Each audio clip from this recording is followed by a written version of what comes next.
आज अगर रशिया भी गए हैं तो रशिया में भारत माँ की जय और वंदे मातरम की गूंज उठी है, और ये लोग नहीं समझ सकते हैं। खुद पन्नू ने बोला है कि खालिस्तानी जो है कि उसने आम आदमी पार्टी को 136 करोड़ का कुछ आंकड़ा दिया।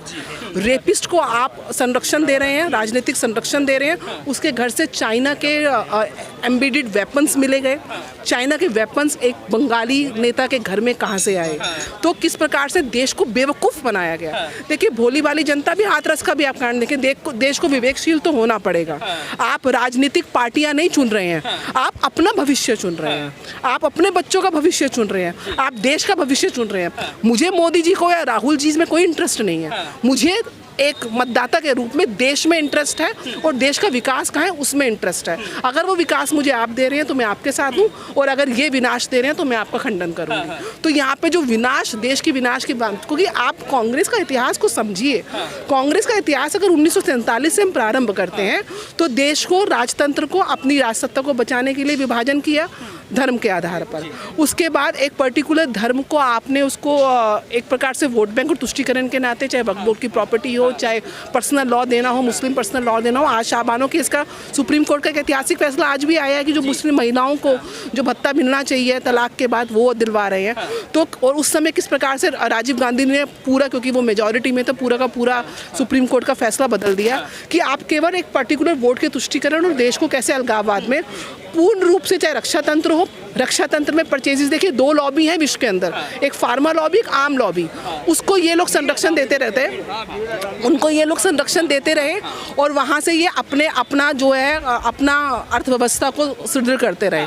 चाहे बोफोर्स का मामला हो, आज रेफेल को भी उन्होंने बदनाम किया, चाहे DLF की बात हो, चाहे नेशनल हेराल्ड में भी स्वतंत्रता सैनिकों का पैसा लगा हुआ था। लेकिन मैं सिर्फ ये पॉइंट्स इसलिए बता रही हूँ क्योंकि ये बताना इसलिए ज़रूरी है कि फेक नैरेटिव देना आसान है, लेकिन फेक नैरेटिव के पीछे उद्देश्य क्या उसको समझना जरूरी है।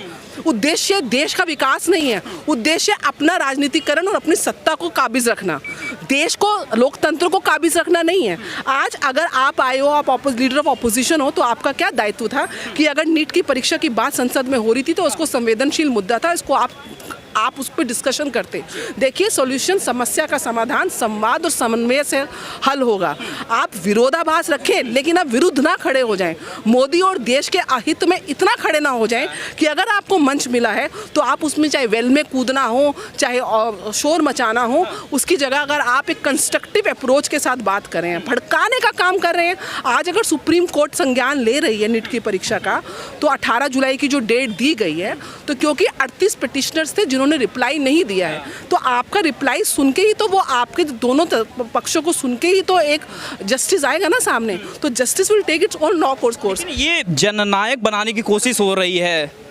ये एक सवाल सर, जननायक बनाने की कोशिश हो रही है राहुल गांधी को, एक तरफ से जल खलनायक जो है खलनायक बनाने की कोशिश मोदी जी को किया जा रहा है। कहा जा रहा है कि मणिपुर का दौरा राहुल गांधी कर रहे हैं, रशिया का दौरा प्रधानमंत्री मोदी कर रहे हैं, तो दोनों में बड़ा डिफरेंस दिखाया जा रहा है कि जनता के साथ राहुल गांधी हैं। मणिपुर पे बार बार बात हो चुकी है, मणिपुर पे बात हो चुकी है। मणिपुर पे कुकी मैती समाज के बीच में होम मंत्रालय अमित शाह जी बार बार जाके संवाद प्रारंभ हो चुका है, बफर जोन बन चुकी है, बायोमेट्रिक आइडेंटिफिकेशन स्टार्ट हो चुकी है, फेंसिंग हो चुकी है, और अफीम की खेती बहुत बड़ा कारण है।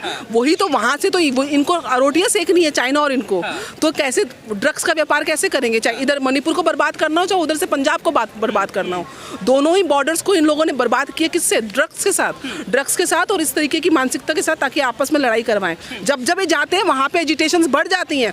राहुल गांधी शांति बहाल नहीं, शांति बहाल जो हुई है उसको खंडित करने के लिए जाते हैं। राहुल गांधी केवल और आज अगर 9 महीने तक नरसिम्हा राव के संग मणिपुर जलता रहा, किसी ने संज्ञान नहीं लिया, और मोदी जी का सिस्टम काम कर रहा है। उसके लिए मोदी जी को व्यक्तिगत जाना। आज अगर रशिया भी गए हैं तो रशिया में भारत माँ की जय और वंदे मातरम की गूंज उठी है, और ये लोग नहीं समझ सकते हैं जो बोलते हैं कि parliamentary, it is unparliamentary to say Bharat माता की जय। इनको तो अपनी सभाओं में भारत माता की जय लगाने में उनको वो आपत्ति होती है। राम मंदिर के लिए बोलते हैं कि अयोध्या का हमने आंदोलन फेल कर दिया। अरे अयोध्या का आंदोलन खाली इन्होंने नहीं करा, अयोध्या तो लड़ रही है 500 साल से, मुगलों के समय से, अंग्रेजों के समय से। और आप लोगों ने उल्टा, आपने ये बोला कि राम, जो भगवान राम है उनके अस्तित्व पे आपने प्रश्न उठाया। आप लोग सनातन के उन्मूलन पे, डेंगू, मलेरिया, पोटेशियम साइनाइड, जो आपके साथी दल, घटक दल बोलते गए, आप मौन रहते गए।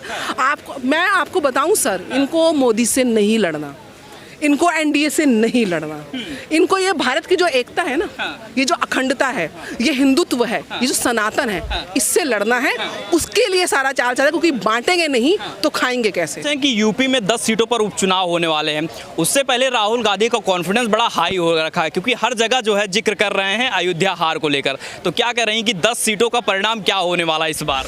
अयोध्या शब्द की आप अर्थ समझते हैं? अयोध्या का अर्थ है जिसको युद्ध में कभी भी पराजित ना किया जा सके। नहीं, इसका शाब्दिक अर्थ यही है, जिसको युद्ध में कभी पराजित ना किया सके। तो ना हुई है, ना होगी, ना हो सकती है। अभी भी नहीं हुई। अभी भी अयोध्या बीजेपी जो विधानसभा जीती है, फैजाबाद हम लोग हारे हैं। जहाँ तक कॉन्फिडेंस की बात है, देखिए मैं इसमें बहुत सीरियस इशू आपको समझना पड़ेगा। अभी तो इनकी 99 सीट आई हैं। आप बॉर्डर पे एक्टिविटीज़, अलगाववाद और उग्रवादी एक्टिविटीज़ आप देख रहे हैं। हिंदुओं की जो बसेस हैं उन पे कैसे अटैक हो रहे हैं, किस तरीके से टेररिस्ट एक्टिविटीज़ बढ़ चुकी हैं।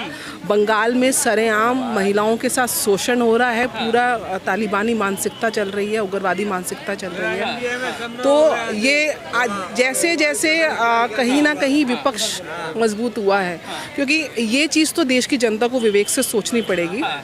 जब तक कांग्रेस की सरकार थी, यूपीए की सरकार थी, पाकिस्तान पनप रहा था देश के अंदर। चाहे बम्बार्डिंग हो, चाहे उग्रवादी अटैक्स हो, चाहे नकली नोटों का कारोबार हो, वो यहाँ पे पनप रहा था और पाकिस्तान बढ़ रहा था। एनडीए के आने के बाद 2014 के बाद और आज तक पाकिस्तान 2024 से अभी भी आटे आटे को मोहताज हो गया। चाहे नोटबंदी हो, नोटबंदी के बाद वहाँ का इंफ्रास्ट्रक्चर थोड़ा कोलैप्स हो गया। उग्रवाद को यहाँ पे शैद दी जा रही थी, जिसके दम पे यहाँ पे हो रहा था। ये आप देखेंगे कि आईएसआई और जो चाइना की एजेंसीज़ हैं किस प्रकार से यहाँ पे देश को बर्बाद करने के जो भारत विरोधी ताकतें हैं वो पनप रही थी। और आज वही कहीं ना कहीं, हालांकि तीसरी बार पूरे विश्व में जहाँ पे एंटी इनकम्पेसी चल रही है, ऋषि सुनक तक हार गए हैं। पूरे विश्व में कोई भी एक ऐसा प्रधानमंत्री या ऐसे प्रेसिडेंट नहीं है जो तीसरी बार लगातार हैट्रिक मार के सामने आया है। और ये तब जब पूरा विपक्ष एक हो चुका है। पूरी एंटी इंडियन फंडिंग इस समय 2024 के चुनाव में मैं बहुत ही जिम्मेवारी से ये बात कह रही हूँ कि चाइना और जो बाकी भारतीय विरोधी ताकतें हैं उनका पूरा इन्वॉल्वमेंट 2024 के चुनाव में भारत के अंदर रहा। ये डोमेस्टिक चुनाव नहीं था सर, ये अंतर्राष्ट्रीय चुनाव था। अंतर्राष्ट्रीय चुनाव के बाद किस प्रकार से इन लोगों को फंडिंग प्राप्त की गई। खुद पन्नू ने बोला है कि खालिस्तानी जो है कि उसने आम आदमी पार्टी को 136 करोड़ का कुछ आंकड़ा दिया। उधर से इन्होंने एमओयू साइन किया चाइना के साथ, राहुल गांधी जी ने 2008 में। वहाँ से अगर संदेश खाली का भी अगर मुद्दा है, मैं आपको सिर्फ ये डॉट्स दे रही हूँ, आप डॉट्स को जोड़ते जाइएगा। संदेश खाली का जो मुद्दा सामने आया, शाहजहां शेख जो कि महिलाओं के शोषण करने की मानसिकता, रेपिस्ट को आप संरक्षण दे रहे हैं, राजनीतिक संरक्षण दे रहे हैं, उसके घर से चाइना के एम्बेडेड वेपन्स मिले गए। चाइना के वेपन्स एक बंगाली नेता के घर में कहाँ से आए? तो ये आप डॉट्स जोड़ते जाइएगा। पूरा जो ओपन एआई है वहाँ से रिवोल्यूशन हुआ है कि पूरा इंटरनेशनल मीडिया जो भारत विरोधी ताकतें हैं वो देश के चुनाव में एक फेक नैरेटिव करती गई हैं। सोशल मीडिया पे फेक नैरेटिव परोसा गया। 8500 रुपये के बॉन्ड तो ऐसे बांटे जा रहे थे जैसे कि आपको बीमा की पॉलिसियाँ बांटी जा रही हैं।